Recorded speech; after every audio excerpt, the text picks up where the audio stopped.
it go to the sideline. Pick six. Tommy Hill, the short run to the house. Look at that. Handoff. Down, touchdown, his third.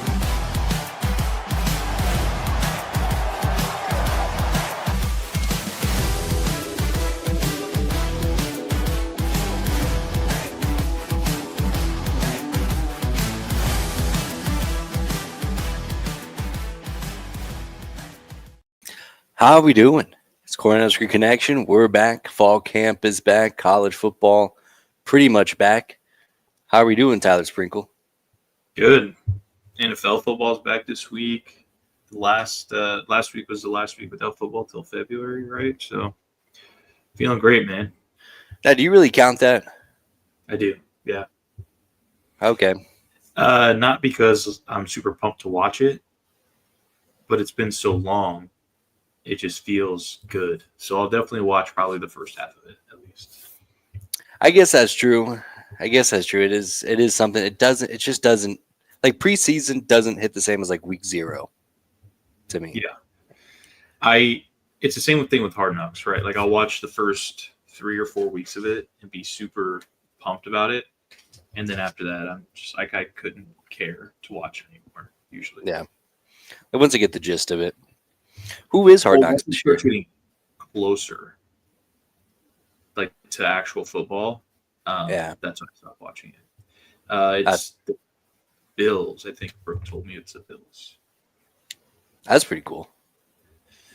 Yeah, should be a fun group to watch.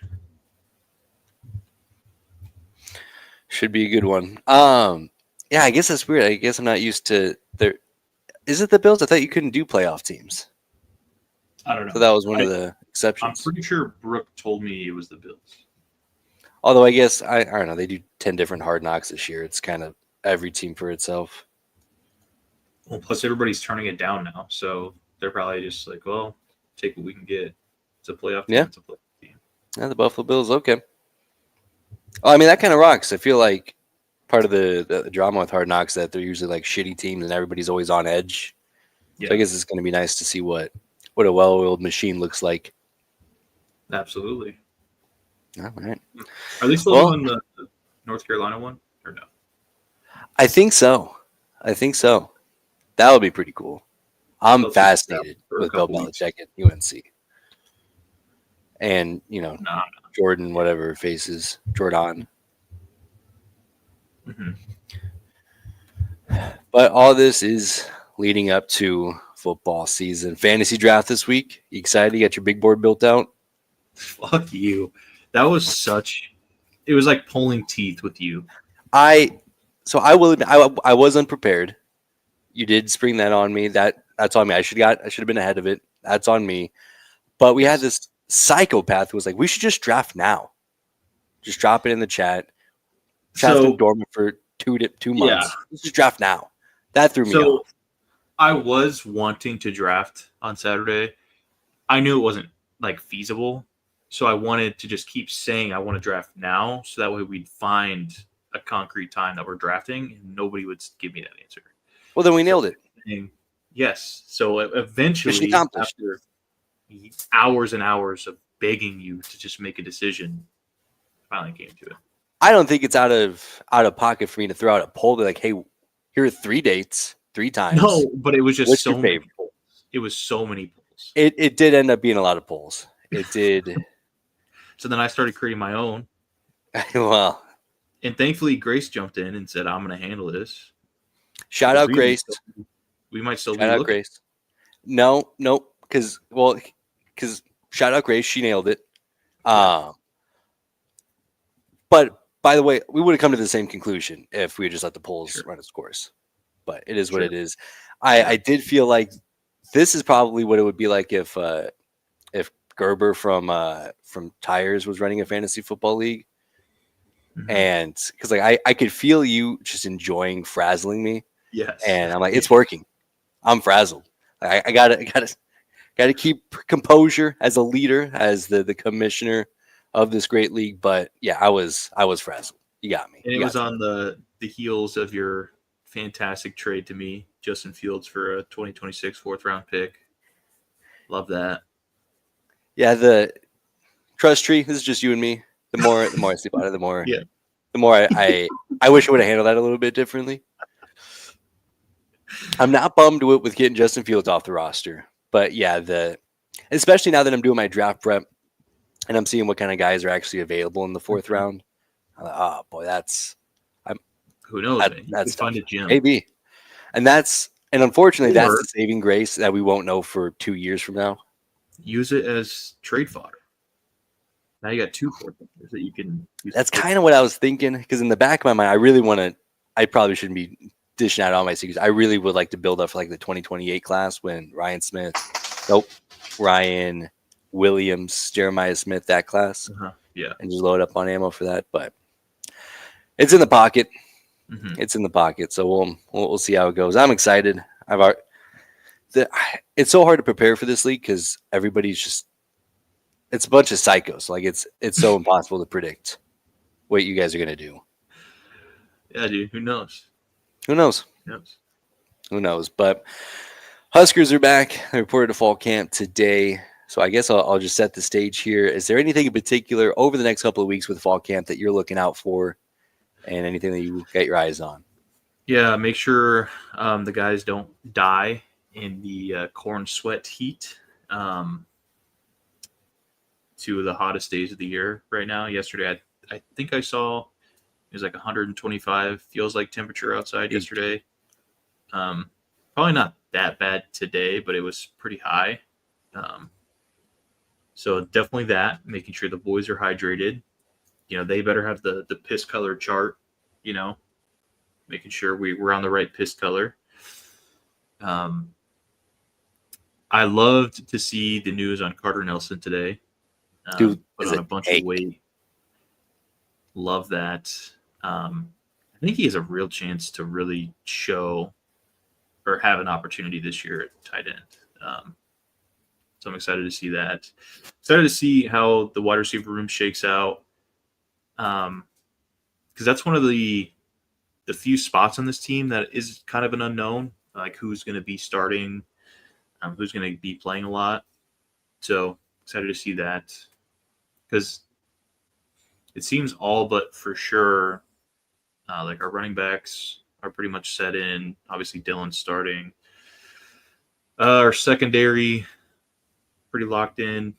So just getting some more clarity on the wide receiver room and what that looks like going forward. I'm excited. We got Bookie Brook in here. We're just talking about fall camp. Huskers are back in action today. Bookie Brook, anything in particular you're looking out for over the next couple of weeks? I think the biggest thing is probably the tight end group, someone to separate themselves, but I don't know. We'll see how it shakes out. Oh, yeah. Heisman Harburg, we're back. The agenda's back. I've heard they've all looked good in their own way so far. Yeah. Yeah, I think, and it's always tough to say because I feel like everything that we'll really hear is all good stuff, all the good things, which I guess is good. Because I hated a couple years ago when we were all excited about Jeff Sims, and then halfway through the season, everybody who got to see camp was like, oh yeah, actually he sucked in training camp too. And we're just finding this out for the first time. So that's cool. Yeah. That's cool. One other thing that I'm kind of keen on and curious on how it'll play out is who ends up getting the single digit numbers. In particular, at QB1, it's hard to imagine Dylan Raiola not getting that nod and seeing what he does with it. Because, I mean, not to throw shade, there was one player on the team last year who did receive that honor, declined it pretty much. He said, I want to keep my number. And now he's not on the football team anymore, and he's on my hate watch list. So shout out Jamari Butler. And with somebody as high profile as Dylan Raiola, who's kind of built his brand on being 15, I'm curious to see how he would handle that. Yeah. It's crazy to me that Jamari Butler's on your hate list, but not Scott Frost. Scott Frost is a recent addition to the hate list. He, admittedly, in hindsight, should have been on there sooner. It's also tricky because I do enjoy UCF as a whole, and during the Arthur Gustavo Malzahn III era, was a big fan of the Knights, but yeah, they're on the list, unfortunately. Down with the I mean, Knights. Jamari Butler was, I'll always love him. He did his 4 years at Nebraska, and all he saw was dysfunction.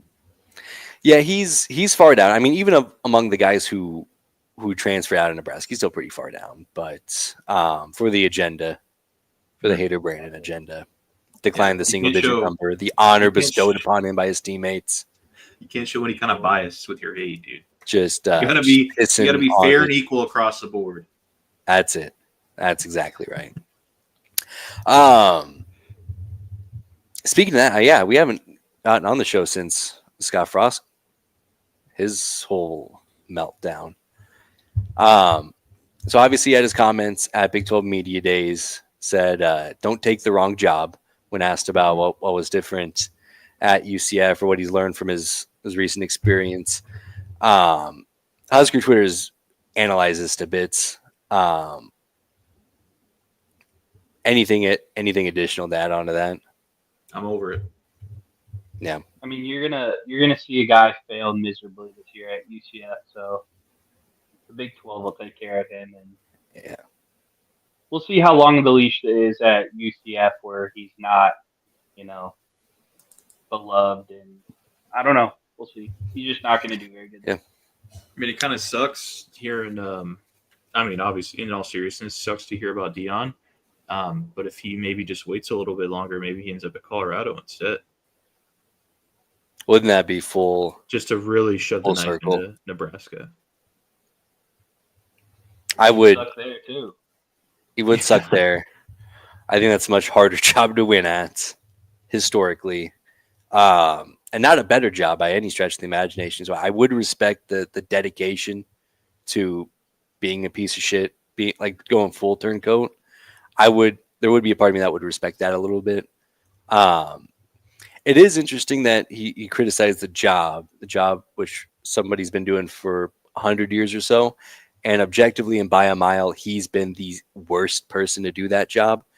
Not even compared to the person who immediately replaced him and immediately accomplished everything he accomplished in his 5 years, including last year where he surpassed that. So that's an interesting way to go about it. Like I said, I'm over it.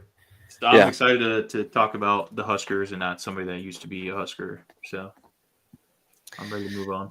Me too. I guess one last thing. Does it make it better or worse that he said that in kind of a sidebar meeting? Because I can imagine a world where he's just kind of joking about it and then he gets clipped to death. Does it make it better or worse? No. It doesn't matter in which context he said it. It's like you were the main reason why it went so bad in your time here. No one else is. So why even talk about it at all? Agreed. I'm right there with you. He's talking about Nebraska. Phil Steele's talking about Nebraska. I mean, everybody's talking Nebraska. And that's kind of what I wanted to get to next. We got the GOATs, Phil Steele, Pick Six previews. I've had a chance to dial in. Are you guys big preview magazine guys? No, you just want it to come as is? Yep. Not one. I'm starting to build the Phil Steele collection every year. Sorry, Corlin. Can't pay for your college. I spent a buttload of money on Phil Steele's Pick Six previews.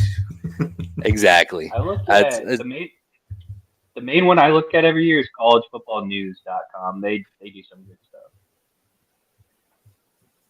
That's a good one. Yeah, Cortland's bedtime reading the last month has been Big Ten Outlook. So we're diving in. Getting into Phil Steele's preview here. The first thing that jumped out to me, a couple of things. He's got Nebraska on his top tier of the most improved teams in America. And he defines it as top 10, non-AP top 10 teams that have the best chance of making the college football playoff and finishing in the top 10. Granted, over the last 5 years, not the first time Nebraska's been here, and they've underachieved unanimously. But he's still giving them a go. So, that top tier is 7th behind teams like Oregon and Illinois, USC, Utah, kind of some of the teams that he's keeping in that company. I'm surprised Oregon's on that list. I figured they wouldn't be Did eligible. I say Oregon? From percent. Yeah. That's my mistake. Oregon's not on here. I was just spewing out. Sure. Oklahoma. Did I say Oklahoma? Maybe I meant them. Okay, I meant Oklahoma. Oklahoma was his number one most improved teams, which feels like a bold move, but I guess that's kind of the point of the list. Well, they I got don't a dog. get the USC love. You don't get it? I don't get the USC love, but I guess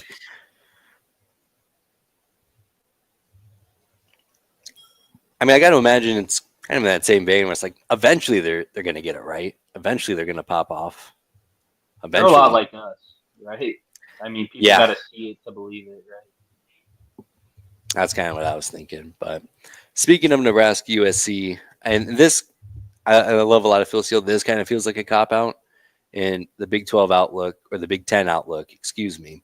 He's got Penn State, number one, Ohio State, Oregon, Michigan, and then 4 teams tied for 5th. Which, I mean, I have a little bit of separation there. And he breaks them down. Yeah. Illinois, Indiana, USC, Nebraska, which I guess is about how I would have imagined it would go. Yeah, have fun reading this on the screen. But that's really what I wanted to point out. So you could, if you're looking at the glass half full, well, Nebraska's tied for 5th, right? Knocking on the door of that playoff spot, with Michigan above them, which I am very skeptical of Michigan, especially compared to where they're at compared to where Nebraska's at.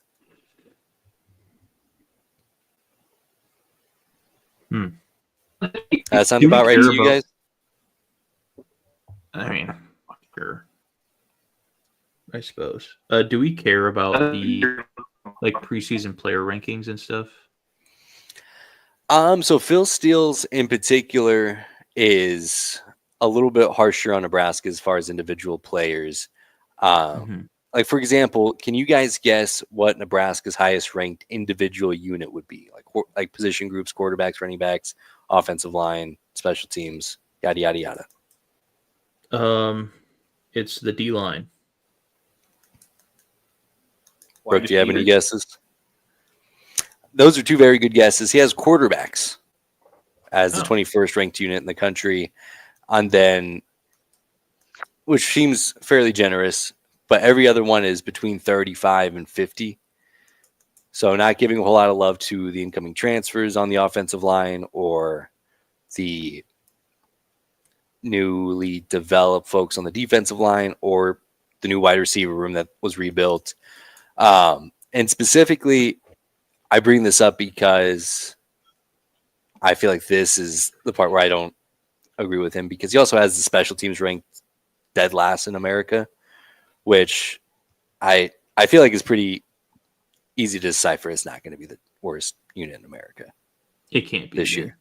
Well, is he just going off of last year, or what's the parameters for that, or is it projecting? Projecting this year I'd imagine that's the whole point of this magazine. Well, then there's no way we can bring in the best special teams coach in the country and have the worst special teams unit in America. We had the worst special teams coach last year, and I don't think we were the worst in the country. We were pretty bad, but I mean, it's hard for our special teams unit to get much worse. That's exactly what I was thinking. And so that's why I don't know if I want to give a whole lot of credit to the individual aspect of it. He was more generous than most when it comes to individuals on the preseason Big Ten team. Henry Latovsky being on the third all Big Ten team. Marquise Watson-Trent's third team all defense. So just a couple of names that I wouldn't have expected to be the highest ranking Huskers on this list. Dane Key, third team wide receiver, but no mention of Elijah Pritchett or Rocco Spindler. Some other guys I would have hoped would have made this list, but I guess if he doesn't think that they're top 4 in their position in the conference, it makes sense that the units as a whole weren't great. I also saw a Husker count today say for like one of the team periods, the first offensive line group, Pritchett wasn't out there. It was Gatula at left tackle. So that could be nothing, but it also could be like, all right, maybe Pritchett's not living up to the hype so far in camp. So Yeah, I was hearing that like him, especially with Gatula, kind of hawking in. There's not a gap. There's not a huge gap. Maybe not even like as huge of a gap as you would like when you're dishing out big time money for a guy like Elijah Pritchett, who I mean we saw on I think it was AJ Breer or someone had a first round mock draft grade for him. But I guess if those guys are competing, then Do we think it could be something like he's not in shape coming into camp, so he's getting punished that way? Like, no could we see shot. something like that? No. No way. There's no way Yeah. he's been on campus that long and like you would have heard something about that by now. Yeah. I guess that's true. But I mean that would kind of explain that. Or it's just that then. he's not living up to the hype, as Brooke said. Yeah. Yeah, maybe. There could also be that transition going from right back to left. I know you came up as a left tackle before Iowa legend Caden Proctor came in, but maybe that could be it, but who knows? Interesting. What else have we been hearing from camp then? The punter, I've gotten a lot of good buzz from the punting situation. Just in the sense, not only first of all having a functional, I guess I shouldn't say functional punter because that was probably the only functional part of our special teams unit last year, but just how good of an athlete he is. Matt Rule dropped in this little tidbit like he could throw, he could run, watch out. What did Caleb Williams say to their Aussie punter? We're not going to need you much. Not going to need you much. This is Big Ten football now. We need you, unfortunately, and we need you to be a tank, I guess. But it seems like he's been everything that folks have wanted him to be. Punt with both the left and right foot, which feels like a crazy skill, rugby style. So it gives guys time to get downfield to cover it. Sounds like a win. It worries me that he's like very green to college football, with the fact that like, I mean, has he played any American football up to this point? Do we know? No. So I mean, yeah, this would be his first big ticket, but he did come from that very prestigious Australian program. So I imagine I got to imagine if there's anybody coming from somewhere punting in major college football for the first time, those guys are going to be as prepared as possible. I hope so. I fucking hope so. In Eckler, we trust. I mean, yeah, because I mean, this is his guy. Yeah. So yeah, in Eckler we trust. Nothing else. Let's see here. Some more itty bitty tiny fonts, but just some more breakdown. I did notice at one point in the magazine he did refer to Dylan Raiola as Dominic Raiola. So that's this guy's losing it. He's losing his fastball. This is your king? Not my king. We'll talk about my true king, the young goat, and when we get to the Pick Six previews. Yeah, I think Phil Steele more than anything is just he's good with numbers, so he just throws out a bazillion different numbers at you, which is nice as a nerd to contextualize that information for myself. But I can see how it's not as digestible as some folks would like. All right. Okay. I'd love to read this, but I can't. Yeah, have fun. I mean, it looks great. Oh my god, is that what it looks like? What a disaster! It's not too bad. I mean, there's some pictures. You can look at the pictures. Yeah. I feel like that looks more digestible. Yeah. But overall, it seems like he has a very cautious outlook on Nebraska. It seems like every time where he's talked good about Nebraska, it's been about the Matt Rule third-year bump, as opposed to the tangible roster and coaching staff upgrades. Also, we So I mentioned. guess when you go through this, right, and you have all the information, you've probably read through it 6 or 7 times. Do you feel better? Do you feel worse? Do you feel the same after reading this? Like, what are your thoughts? When I read this, I feel more neutral, just in the sense of, I mean, really, we'll spend this show going through these magazines and these previews and what the experts who cover every team think, but nothing's going to really move the needle until skulls are cracked in Arrowhead. And that's kind of the vibe that I get from Phil Steele in particular, is that, yeah, it should be good. We'll see. He seems like he's eating up a lot of the benefit of the doubt that I feel like Nebraska's gotten preseason before. Okay. All right. I feel like a lot of it's going to just come down to Dylan for the offense, at least. He has the weapons.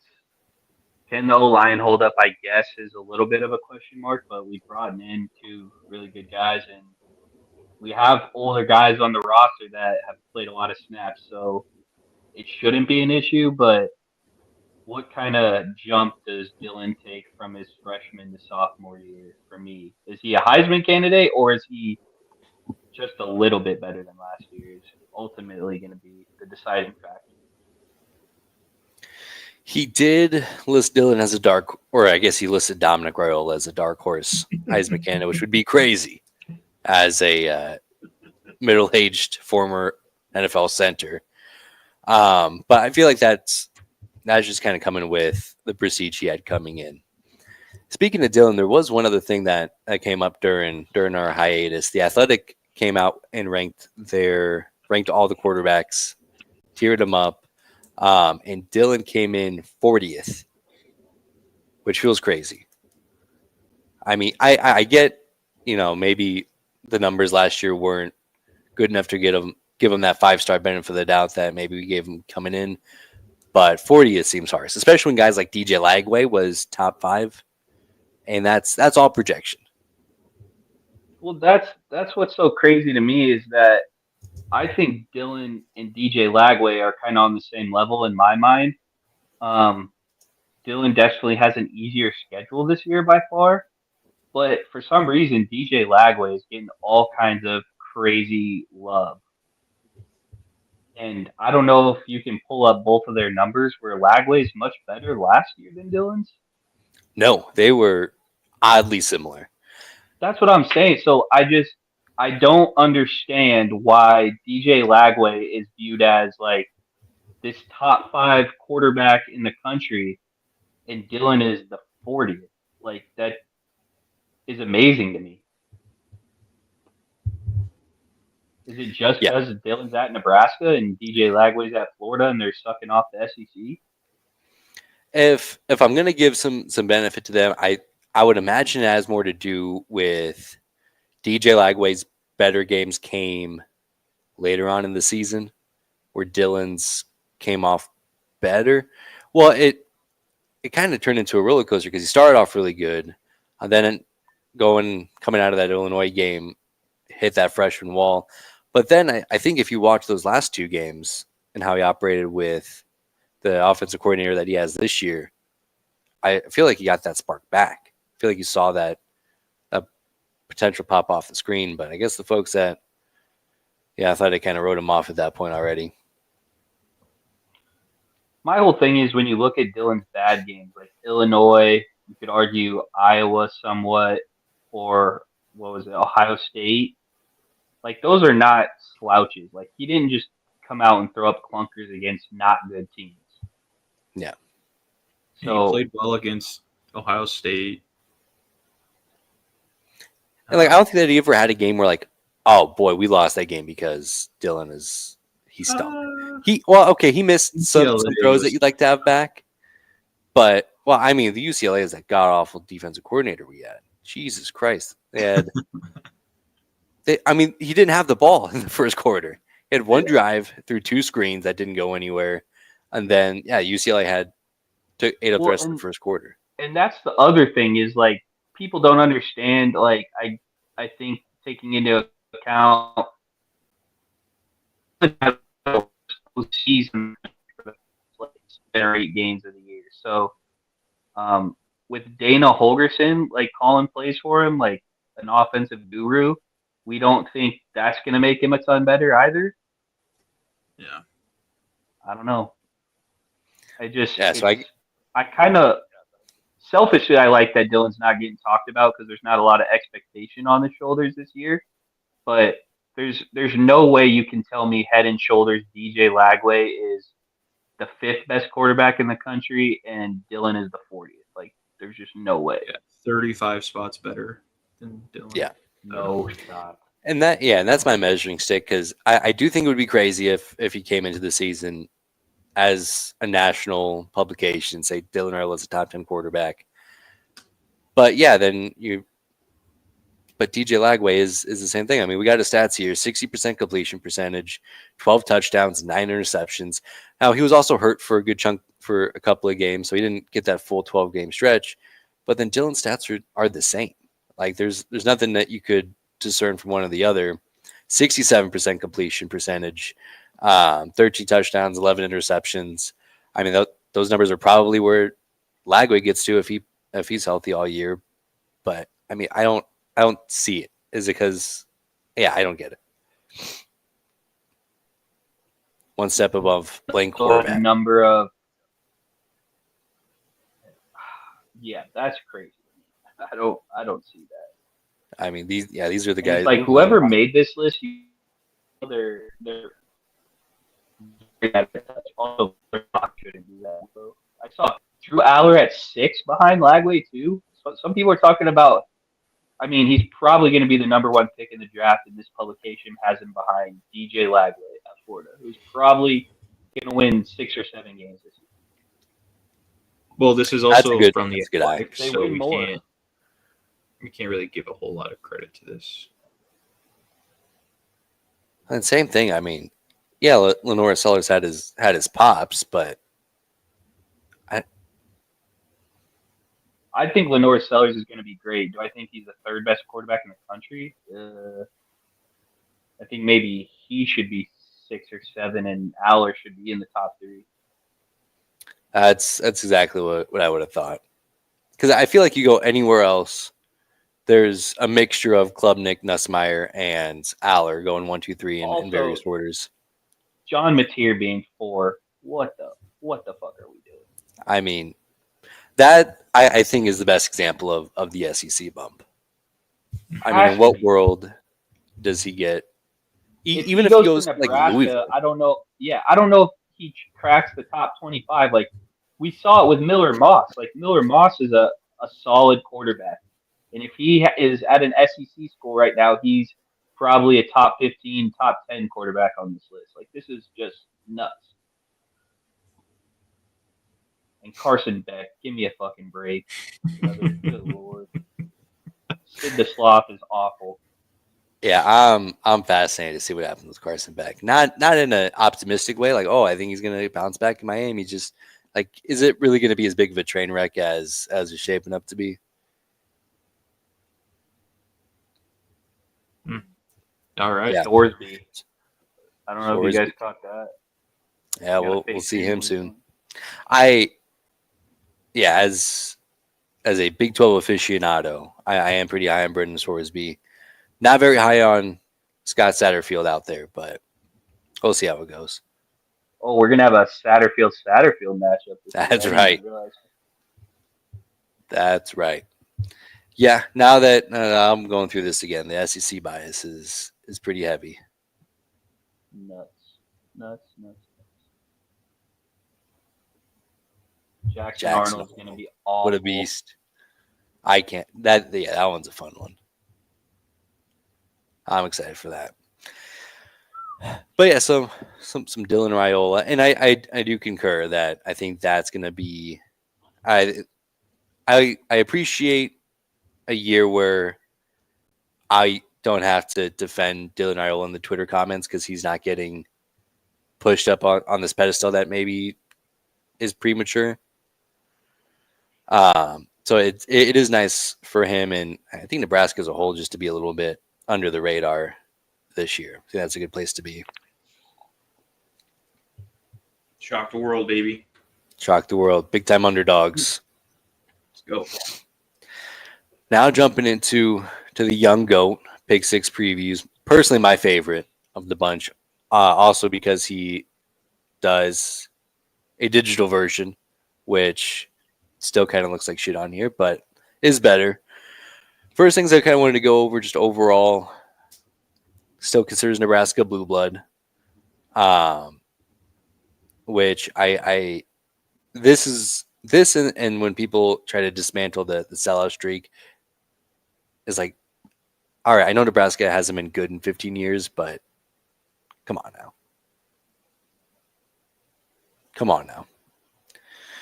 And more importantly, the 5-year recruiting ranking.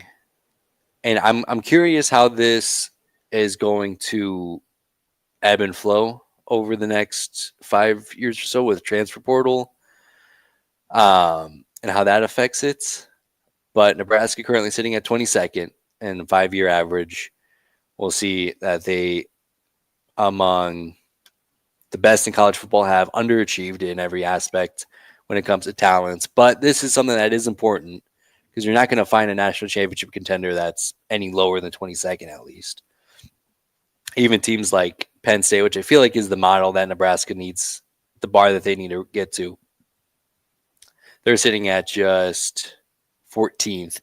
And I'm surprised that they're that low because they had that really good recruiting class with Aller, with, the two running backs a couple of years ago. That was top 5. Mm-hmm. But that's kind of the target, and certainly think that Nebraska can get there here shortly. My thing with the recruiting is that, like, if we're 22nd in the nation over the last 5 years with how bad we've been, just like think about if we start winning 8 to 10 games every year and make a couple appearances in the college football playoff, like that's gonna help wonders with recruiting in my mind, to almost be like, all right, I'm gonna get some exposure here. We're gonna win a bunch of games. Like people are gonna want to start coming in. That's exactly what I'm thinking too, because there was some Twitter ruffling in the offseason with Iowa State folks, and I have nothing bad to say about Iowa State. I have my allegiance towards the Cyclones, but when folks from Nebraska, who, by the way, didn't get Nebraska offers, start committing to Iowa State, and all of a sudden they think that they've overtaken Nebraska, like this is the best 10-year stretch in Iowa State history. This is the worst stretch in Nebraska history. And there's been one time in the last 10 years where Iowa State's had a better recruiting class. So folks would rather come to Nebraska during the worst time it's been to ever be a Husker than, the best time to ever be a Cyclone. So I think, we string together some wins. And I mean, if the vision comes to fruition from everything going on in the program, there's no reason to think that we can't shoot up there. Come on. I did want to hit on a couple of other items that Brent Cianza had. As I mentioned, nobody's underachieved more than Nebraska. He does his win conversion, which how many wins do you have based on how talented of a roster you have. So you see a lot of the Big 12 here who don't, dominate recruiting classes, but still get a lot of string together a lot of good seasons. BYU, Kansas State, Iowa State, Oklahoma State, and then Nebraska second to last. And then player development, that same kind of thought process, but how many of your players get to the NFL where Nebraska ranks dead last? So, I mean, this is exactly what we were talking about. If Nebraska is still recruiting at the clip that they are, with the amount of production that they've had in the win column and in the NFL draft, like, I mean, even if we get to a winning spot, not even like a really banging on the door of the Big Ten spot, how quickly can this turn? Man, we got to start putting some guys in the league, and I know that's everybody's goal, but it's only year 3 for Matt Rule for sure. But like Scott Frost had 2 second rounders with Cam Taylor-Britt and Beef Jerky, but obviously that's a bad stat. Yeah, one of the more alarming stats right there. Yeah. Agreed. But then we go over. So he does how he evaluates teams is his game grader, which is basically his how every team finished based on pure performance, how much you dominated turnovers, time of possession, how much you outgained your opponents, as opposed to necessarily just points. Nebraska finished 31st, which feels, I don't know, about right. Fringe top 25, just outside of. Because even in the games where they dropped, like I'm trying to think. I think it was UCLA where they ended up outgaining them, but due to turnovers and time of possession, the scoreboard didn't reflect that as much. Game grader does. So that's where Nebraska finished. Okay.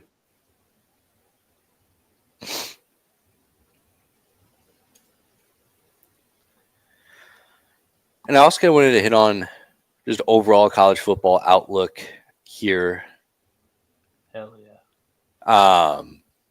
His playoff prediction has Texas, LSU, Oregon, Notre Dame, Ohio State, Penn State, Miami, Georgia, Boise State, Alabama, Clemson here. I feel like I see a lot of variations of this exactly. Anything jumping off the screen to you guys? There's a couple of teams on What's here, the team but above Alabama? Alabama, Boise State. Ooh, interesting. I can almost guarantee Miami is not going to be in CFP. Let them know, Brooke. Let them know. That was one that jumped out to me pretty immediately. Because I also look at conference breakdown. The ACC getting 2 teams doesn't feel like a shoe-in. Like obviously Clemson looks like they're going to get back to national prominence, but I think it's kind of a clusterfuck behind them, and I don't feel that great about Miami. I don't know about the SEC teams just because. All right, so Georgia, absolutely, they always reload, but they have this Gunnar Stockton guy who was a backup last year, came in, played pretty decent, but like they only have, I saw like 48% of their production returning this year. So, I mean, you don't have an elite quarterback and you lose a ton of starters to the draft. Hard to say. I mean, if Kirby gets back there, good on him. Alabama, the same kind of thing where it's you're replacing Milrow and they haven't settled on a guy yet, which indicates no one's won that job yet. Hard to say a team like that's going to make the playoff. LSU depends where you fall on Garrett Nussmeier. I'm personally not a huge believer, but not in Brian Kelly because Brian Kelly also loses all kinds of close games at LSU. Texas, they'll probably get back, but I don't know. Yeah, LSU was the other big one to me, and I do like Garrett Nussmeier. But I don't have any faith that Brian Kelly is gonna figure it out. Yeah, I think there could be other SEC teams that step up and get into the playoff, but I don't know if I necessarily agree with those 4. Yeah, it feels kind of like the safe thing to do. Like, oh, let's just put it in Alabama, Georgia, and figure out the rest. Arizona State's going to be a juggernaut, I think, this year. I like Arizona State. I also wanted to take this time because this playoff format, and if this breaks down exactly how it does, brings up a huge pain point to me. Ohio State and Penn State both getting buys. I'm assuming that he would have Ohio State and Penn State in the Big Ten championship. What's the incentive there? Nothing. Why would you throw your starters out there if you're already going to get a bye in the playoff? Yeah, I don't know, man. That's the big thing going forward with the 12-team playoff is I think conference championships games are going to mean less to some. Like, I'll say this, if you're 10-2, it probably means a lot more to you than if you're 12-0. Yeah, well, what if they did like okay, so whoever finishes first in the Big Ten they get the quote unquote championship, right? And then how many automatic bids does the Big Ten have? One. Just one automatic bid. Okay, so then let's say you put the second and third team in the actual championship game, make them play, and whoever wins that has the shot to making the playoff. Well, that's what the Big Ten is pushing for. Is so they're Tony Petitti is really pushing for a format that includes 4 automatic bids for the Big Ten, 4 automatic bids for the SEC, 2 for the Big 12, 2 for the ACC, and then the rest being at-large bids. For that exact reason, is that not maybe for that exact reason, but you can have a play-in weekends where you have your championship game, but then you also can have a third and fourth place game. That's, well, I guess those teams probably already. It would be like the four in that scenario. It'd be like the 4th team and the 5th team, like the Big Ten for each other. I don't love set bids for each conference just because. What if the Big 12 one year has like 3 or 4 like college football playoff level teams, and only 2 of them get to go, and then the SEC has a down year, the Big 10 has a down year, and you get like 8-4 Iowa in the CFP and the fucking 10-2 Big 12 team sitting at home. I think it should just be the best 12 always. That's exactly where I'm at. And oddly enough, because I think if you're Tony Petitti, you're looking at this and being like, well, the biggest benefactor is the Big 12, because there's probably going to be more years where you get a team that doesn't fall in the top 12 into the college football playoff. But even the Big 12 is like, we don't want that. We want to earn it. If we get 1 bid, then so be it. If we get 3, then we deserve it. But exactly. Tony Petitti is on a bit of an island. I think it's really just a play for the SEC to get to 9 conference games, which I'm also on board with. But I just wanted to point that out because I thought how they drafted the playoff structure from last year was perfect. I thought it incentivizes conference champions. It gave really anybody who had a realistic chance of doing anything a spot to get into the college football playoff. And then, yeah, maybe that doesn't mean that we get 6 SEC teams, but I'll say letting this. on-field results matter. I'll say this. I don't think a 10-2 team who loses their conference championship should be harmed in any way when you're deciding the CFP bracket. You know what I mean?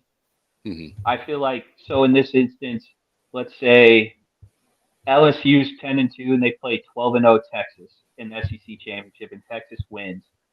I don't think 10-2 Alabama should be seeded higher than LSU because they have 1 less loss and LSU played in the conference championship game. Like, I think LSU should be valued higher than Alabama for getting to that game. Agreed. And that's the shady bullshit I thought they were going to pull last year when SMU lost the ACC championship game with Alabama sitting at 9-3 after getting blown out by a 6-6 Oklahoma team. Yeah, and they made the right call on that. Agreed. I guess the other argument I would have to that is how the Big 12 played out last year, because it was Arizona State, Iowa State. I think they ended up in technically like a 4-way tie, and that's just how the tiebreakers played out. But then you have BYU, who's sitting there at 10-2, who doesn't get to play in the conference championship game, and they didn't really get considered, even though they beat SMU head-to-head.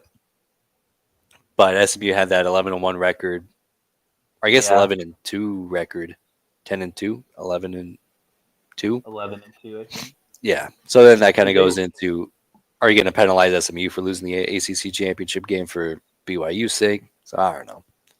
I thought that that's the right format, but what if, and this would be hard, so this is just a rough idea, they release the bracket before championship week, and then essentially you're playing for seeding in the CFP, so you know that you're in, but you're playing for a seed. Something like that. That would make the conference tournaments or conference championships mean something again, but you don't have the potential effect of dropping out if you lose. If that makes sense. the only problem arising with that is you might see teams like tank in those situations where like if a 10-2 team knows they've made the playoff, where they're like, you know, all right, let's if we get down big early, then we're just going to start pulling starters and you see 50, Yeah. 60 point blowout. I don't know. It's hard either way. Like I like that idea. Like you're not going to get like fucked over by losing that game. But like you would have the Kurt Signettis of the world start pulling some bullshit with that. Like once they know they're already in, and That's a good example of that. there's Yeah. no good way to go about it, honestly. Yeah, and that's why I think those buys are so important. Because you have, I mean, that's exactly how it would have played out last year with the SEC and the Big Ten championships, because those were the final four top teams going into the playoff. But you had the winners of those games getting buys, and then I also hear that there's nonsense about how Oregon ended up getting a bad draw because they were on Ohio State side of the bracket, and Penn State got to play Boise State and whoever else in the second round. But like you can't convince me that playing a game against Boise State is easier than not playing a game at all. Mhm. Well, I agree. That's just how it shook out. Like, I mean, it's not Oregon's fault that Ohio State lost to Michigan the last regular season week of the year. It's like that's it's shitty that it worked out that way, but that's just how it shook out. Like, there's that just to me is like people are bitching to bitch. Like hindsight, if Oregon crushes Ohio State, then everybody's bitching about their path being too easy. You're never gonna please everyone with this. I'm right there with you. And I don't think it's going to get any better because eventually they're going to go to 16 teams for some reason, and that incentive is going to be watered down even more. Because then there's no incentive to be, there's no real incentive to be great in the regular season. And because if you're Georgia, you're like, oh, we're going to finish in the top 16 anyways. If we go 10-2, doesn't matter if we win our conference or not. Or even if we do win our conference, then all right, well, we still have to play that first weekend. So what? Yep. So we get a slightly better seed. I love what Kurt Signetti did. Paid $500,000 to Virginia to say, you know what, we're going to play an SEC schedule, and if Indiana goes 10-2 and they don't get put in, then he's going to be screaming about, all right, well, why are we not in when we play a 9-game conference schedule and the SEC only has 8 and an FCS school? You know what I mean? So I feel like the way he's scheduling, he's like twisting the committee's arm. With like, well, if you're going to put in these SEC teams at 10-2, you got to put us in too. Yeah. I hate that's the formula because that waters down a quarter of the season. But he's right. Yeah. When you look at Michigan's championship team, they didn't play anybody, and it did not matter. Yep. And I get it. It's the world we live in. Great stuff. Last thing, Pick Six previews, Big Ten outlook. Kind of has Nebraska in a similar spot as everybody else. Doesn't issue out a 4-way tie for 5th like the other guy, but yeah, right kind of in that middle of that second tier. Penn State, Ohio State, Oregon, Michigan, and then USC's right there. Indiana, Nebraska, Washington, Illinois, so on and so forth. I guess he's way down on Illinois than a lot of other people. And he's really high on Michigan, I feel. I feel like everybody kind of is who's putting out these, but I feel like that's just recency bias. Recency bias for a team that doesn't exist anymore. So I don't see the vision with Michigan, but I mean, a lot of people do, I guess. I think if you swap Michigan and Illinois, I think it's a pretty solid list. The thing with Illinois is like they are a great team. It's just I don't know if they have the horses to compete against the Penn States, the Ohio States, and the Oregons of the world. Yeah. I would say with this specific iteration of Illinois. They bring back a ton of starters, which, by the way, Oklahoma State also brought back almost all of their starters last year and won 3 football games. So that's not Exactly. an indicator for shit. But this is going to be kind of the best version of Illinois that we see. I think the formula for Nebraska is a lot like what Penn State's is you build a really good football team, and then you hope that the stars align where you get a third-year starting quarterback, you get guys who come back instead of going into the draft, and then you get kind of this season where you're built to reach your ceiling, and hopefully that ceiling is win a national championship. It kind of feels like Illinois is in that same kind of formula, but just knocked down a tier. Like their best team's not going to win a national championship, but their best team could, finish fourth and make a college football playoff bid. I think This guy does not like our quarterback room the same as the last guy, and he also does not mess with our running back room very much. I mess with our running back room, but that's just me. Yeah, I'm not going to, bag on anybody for that because I think on paper, and if you're ranking out all the Power 5 teams or all the teams in the country, you're not going to know who some of these guys are in the same level that Nebraska folks do. So I'm not going to bag on anybody for that. Now, if at the end of the year he points at our running back room as the 11th, then there's a problem. If you guys had to give me a top 5 in the Big Ten right now, who would you go? Out of curiosity. Penn State, Ohio State, Oregon. I would probably throw Illinois.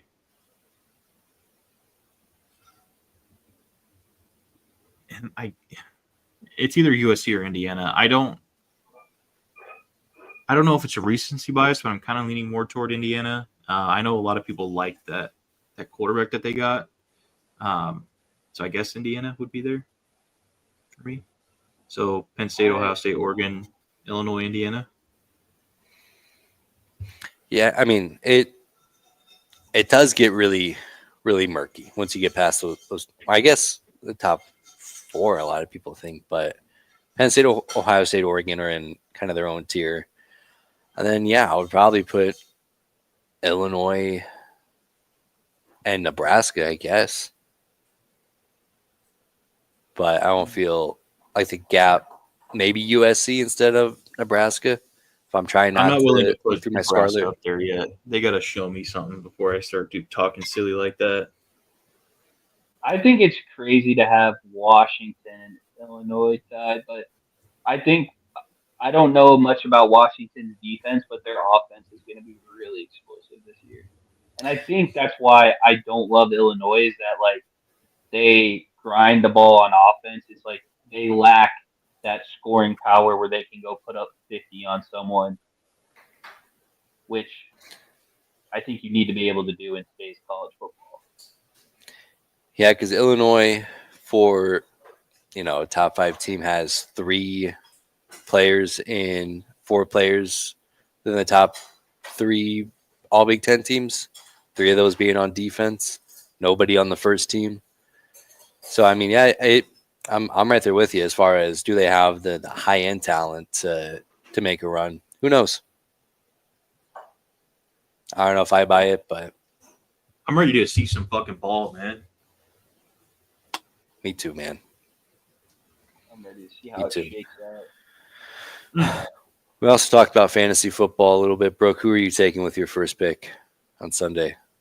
Ooh, I don't know. I have 10, so it's whoever's there is a big factor. Word on the street is Brooks looking to get a little frisky. I did put a feeler out there, and it was a very kind-hearted, help me, help you situation where I tried to make it as even as a trade as possible, where I could have taken advantage of this person's inexperience, and I did not. I gave him a very fair deal, and he's mulling it over. Mm-hmm. See, I guess I didn't realize you could mull it over. I thought you had to accept the trade within the first 5 seconds of seeing it. That was the rule. Yeah. All right, fellas. Well, that's all that I had. Still alive on this trade. I guess so. I guess so. Any final thoughts before we wrap up? Go Big Mets. Go Big Huskers. Go Big Broncos. Go Big Huskers.